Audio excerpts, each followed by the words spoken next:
విడాకుల కోసం పిటిషన్ వేసిన మహిళతో జడ్జి సంభాషణ. జడ్జి: మీ పేరేంటమ్మా? మహిళ: నా పేరు కవిత. జడ్జి: నీ భర్తతో విడాకులు ఎందుకు కోరుకుంటున్నావు?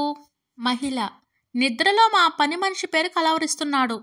జడ్జి: మీ పని మనిషి పేరేంటి? మహిళ: కవిత. జడ్జి: ఆమె పేరు కూడా కవితనేనా? నిన్ను కలవరించి ఉండొచ్చుగా. మహిళ: నన్ను పేరు పెట్టి పిలిచే దమ్ము ఆయనకెక్కడిది? భార్య: ఏమైందండి, పొల్లంతా బురదేంటి అని ఆఫీస్ నుంచి వచ్చిన భర్తను అడిగింది సరళ. భర్త: వెదర్ మంచి కూల్గా ఉంది కదా అని చక్కగా వినవే బర్రిపిల్ల నువ్వినవే బర్రిపిల్ల అంటూ కొంచెం గట్టిగా పాడుకుంటూ నా పాటికి నేను వస్తున్నా. నా వెనక వైపు లావు ఆంటీ ఉంది. ఆమె ఉందని నాకేం తెలుసు? ఆ పాట ఆమెను చూసే పాడనని రోడ్లపై దొర్లించి కొట్టింది ఏడుస్తూ చెప్పాడు బ్రహ్మం.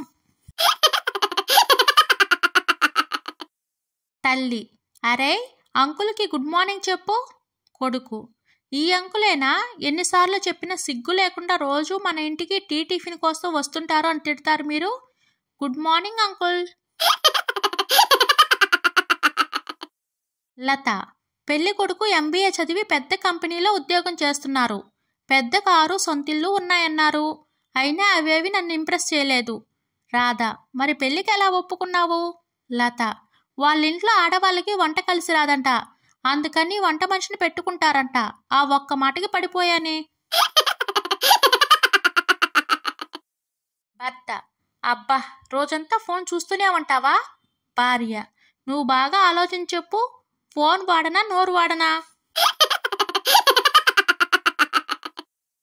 ఎగస్ట్రాల్ చేయవాక ఎంతలో ఉండాలో అంతలోనే ఉండు. పక్కింటి వ్యక్తి: ఏమైందండి అలా తిడుతున్నారు? సరోజ: ఏమైందా, ఈ బాబుగారిని నేను లవ్ చేస్తున్నానని చెప్పాను. నచ్చితే నచ్చింది అని చెప్పాలి, లేదంటే లేదని చెప్పాలి. తిన్నగా వెళ్ళి నా మొగుడితో చెప్పాడు. భార్య: ఈ మధ్య ఈ మగవాళ్ళకి ఎక్కువ హార్ట్ స్ట్రోక్లు రాత్రిపూటనే వస్తున్నాయంట. భర్త: మరి రావా? అదే టైంలోనే కదా మీరు మేకప్ తీసి పడుకునేది.